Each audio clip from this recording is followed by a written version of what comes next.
Donc bonjour à vous tous amis supporters, je suis avec Marc-Antoine Rallier qui va se présenter et qui va vous présenter un petit peu son parcours sportif.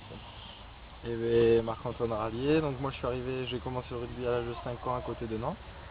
Je suis arrivé à l'âge de 14 ans au Castres Olympique via mon frère qui jouait ici aussi chez les jeunes.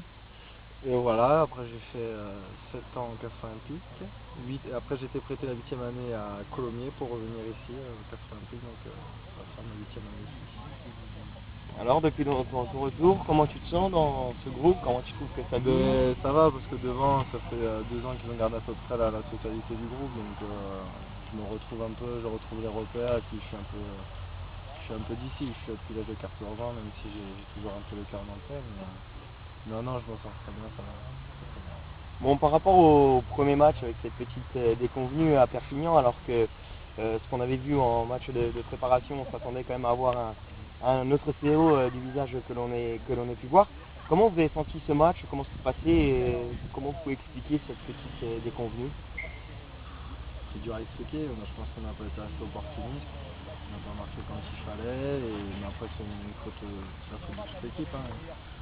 Après il ne faut pas se voiler non plus, on a joué en match amical, on a joué contre Pau qui reprenait tout juste aussi, après on a joué Northampton et Carleton, c'est qu'il manquait énormément d'interactions, donc il ne faut pas se voiler, et je pense qu'on s'est un peu emballé trop vite et ça nous a remis les pieds un peu sur terre.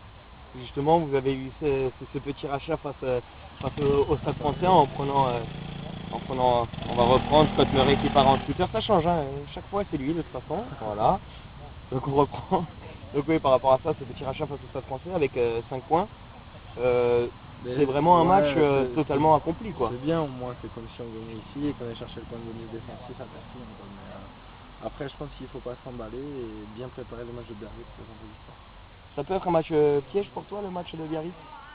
Oui, ça peut être un match piège, ouais. Parce que ils ont pris une branlée à Toulon quand même, et ils sont 9-9 chez eux contre Agen.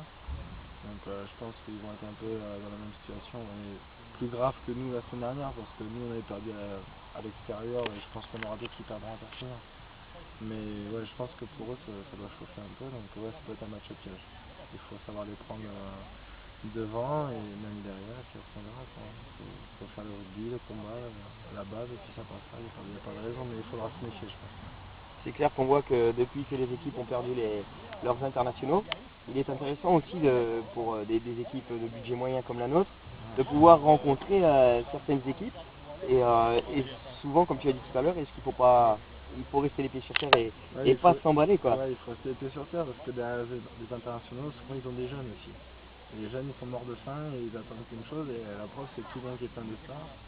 Et ça leur a pas empêché de perdre 17-0 contre les jeunes de Clermont. Donc c'est un championnat bizarre, compliqué et dur. Au niveau des objectifs, sans en parler, ou comment vous vous sentez dans le groupe, qu'est-ce que vous pouvez viser cette année C'est toujours compliqué avec les clubs qu'il y a, les budgets qu'il y a de se faire un objectif. Je pense que l'objectif sera de faire aussi mieux que l'an dernier, d'être dans les 6 premiers et se viser une qualification en Coupe d'Europe. Bon, après en Coupe d'Europe on espère de donner le meilleur visage possible.